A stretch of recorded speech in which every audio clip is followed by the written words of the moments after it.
गोस्वामी श्री तुलसीदास जी महाराज जी ने कहा है, संत समागम करिए भाई, या में बैठो सब मिली आई। तो आइए आज हम श्रीमद् भगवद गीता जी के तृतीय अध्याय को सुनते हैं। ओम नमो नारायणाय। ओम श्री परमात्मने नमः। श्रीमद् भगवद गीता तृतीय अध्याय। अर्जुन बोले, हे जनार्दन, यदि आपको कर्म की अपेक्षा ज्ञान श्रेष्ठ मान्य है तो फिर हे केशव, मुझे भयंकर कर्म में क्यों लगाते हैं। आप मिले हुए से वचनों से मेरी बुद्धि को मानो मोहित कर रहे हैं।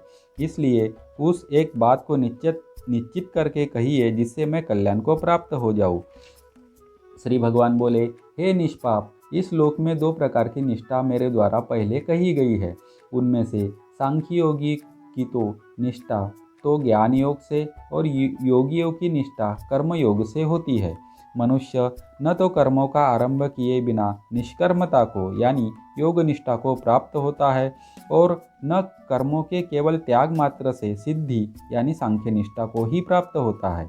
निसंदेह कोई भी मनुष्य किसी भी काल में क्षण मात्र भी बिना कर्म किए नहीं रहता, क्योंकि सारा मनुष्य समुदाय प्रकृति जनित गुणों द्वारा परवश हुआ कर्म करने के लिए बाध्य किया जाता है। जो मूढ़ बुद्धि मनुष्य समस्त इंद्रियों को हठपूर्वक ऊपर से रोक कर मन से उन इंद्रियों के विषयों का निरंतर चिंतन करता रहता है, वह मिथ्याचारी अर्थात दंभी कहा जाता है। किंतु हे अर्जुन, जो पुरुष मन से इंद्रियों को वश में करके अनासक्त हुआ समस्त इंद्रियों द्वारा कर्म योग का आचरण करता है, वही श्रेष्ठ है। तू शास्त्र विहित कर्तव्य कर्म कर, क्योंकि कर्म न करने की अपेक्षा कर्म करना श्रेष्ठ है, तथा कर्म न करने से तेरा शरीर निर्वाह भी नहीं सिद्ध होगा। यज्ञ के निमित्त किए जाने वाले कर्मों से अतिरिक्त दूसरे कर्मों में लगा हुआ ही यह मनुष्य समुदाय कर्मों से बंधता है। इसलिए हे अर्जुन, तू आसक्ति से रहित होकर उस यज्ञ के निमित्त ही भली भांति कर्तव्य कर्म कर।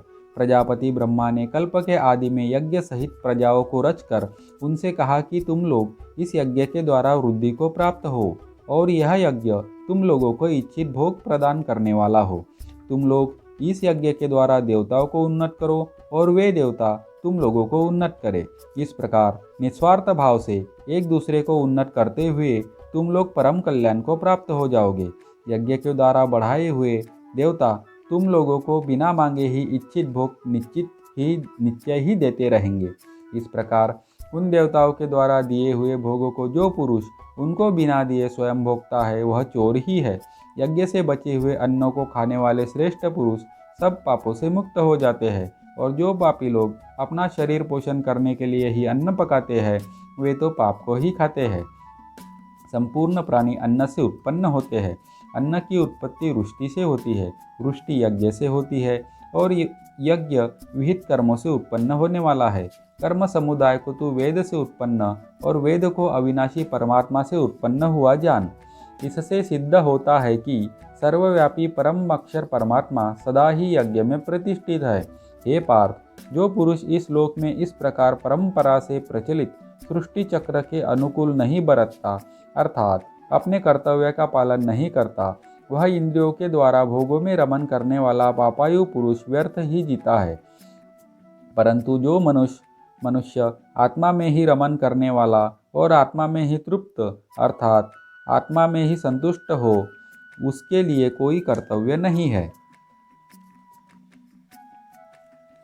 उस महापुरुष का इस विश्व में न तो कर्म करने से कोई प्रयोजन रहता है और न कर्मों के न करने से ही कोई प्रयोजन रहता है, तथा संपूर्ण प्राणियों में भी इसका किंचन मात्र भी स्वार्थ का संबंध नहीं रहता। इसलिए तू निरंतर आसक्ति से रहित होकर सदा कर्तव्य कर्मों को भली भांति करता रहे, क्योंकि आसक्ति से रहित होकर कर्म करता हुआ मनुष्य परमात्मा को प्राप्त हो जाता है। जनकादि ज्ञानी जन भी आसक्ति रहित कर्म द्वारा ही परम सिद्धि को प्राप्त हुए थे।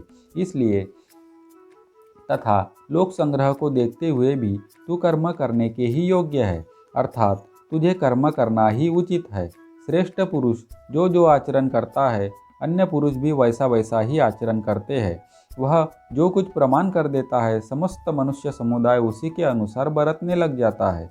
हे अर्जुन, मुझे इन तीनों लोकों में न तो कुछ कर्तव्य है और न कोई प्राप्त करने योग्य वस्तु अप्राप्त है, तो भी मैं कर्म में ही बरतता हूँ। क्योंकि हे पार्थ, यदि कदाचित मैं सावधान होकर कर्मों में न बरतूं तो बड़ी हानि हो जाए, क्योंकि मनुष्य सब प्रकार से मेरे ही मार्ग का अनुसरण करते हैं।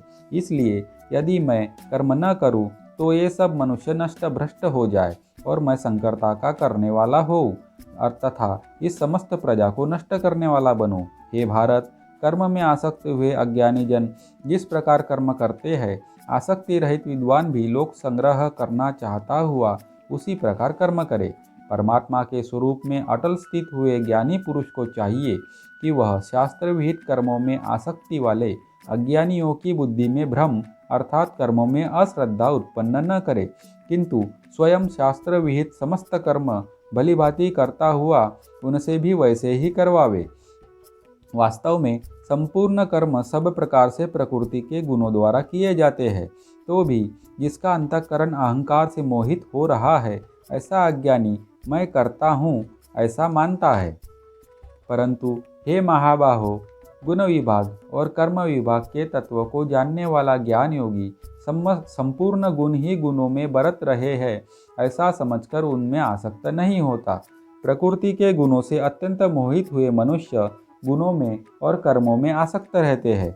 उन पूर्णतया न समझने वाले मंदबुद्धि अज्ञानियों को पूर्णतया जानने वाला ज्ञान योगी विचलित न करे।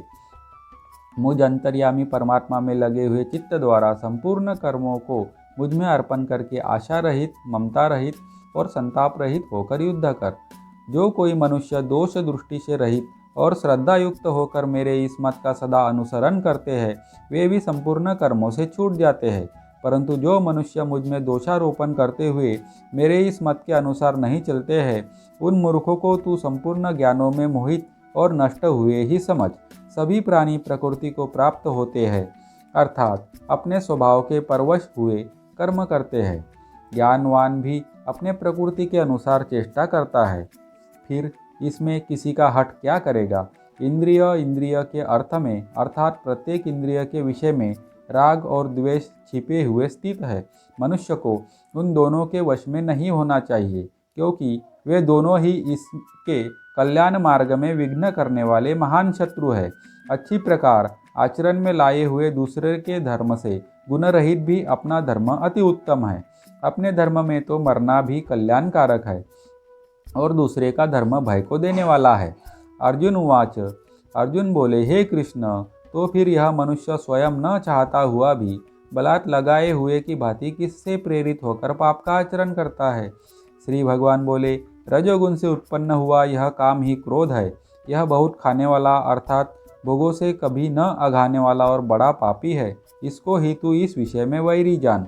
जिस प्रकार धुएं से अग्नि और मैल से दर्पण ढका जाता है तथा जिस प्रकार जेर से गर्भ ढका रहता है, वैसे ही उस काम के द्वारा यह ज्ञान ढका रहता है।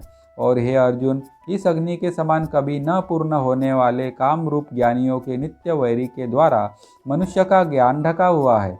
इंद्रिया, मन और बुद्धि ये सब इसके वासस्थान कहे जाते हैं। यह काम इन मन, बुद्धि और इंद्रियों के द्वारा ही ज्ञान को आच्छादित करके जीवात्मा को मोहित करता है। इसलिए हे अर्जुन, तू पहले इंद्रियों को वश में करके इस ज्ञान और विज्ञान का नाश करने वाले महान पापी काम को अवश्य ही बलपूर्वक मार डाल। सब इंद्रियों को स्थूल शरीर से पर यानी श्रेष्ठ, बलवान और सूक्ष्म कहते हैं। इन इंद्रियों से पर मन है, मन से भी पर बुद्धि है और जो बुद्धि से भी अत्यंत पर है वह आत्मा है। इस प्रकार बुद्धि से पर अर्थात सूक्ष्म, बलवान और अत्यंत श्रेष्ठ आत्मा को जानकर और बुद्धि के द्वारा मन को वश में करके हे महाबाहो, तू इस कामरूप दुर्जय शत्रु को मार डाल। यहाँ पर हमारा श्रीमद् भगवद गीता जी का 3रा अध्याय समाप्त होता है। ओम श्री परमात्मने नमः।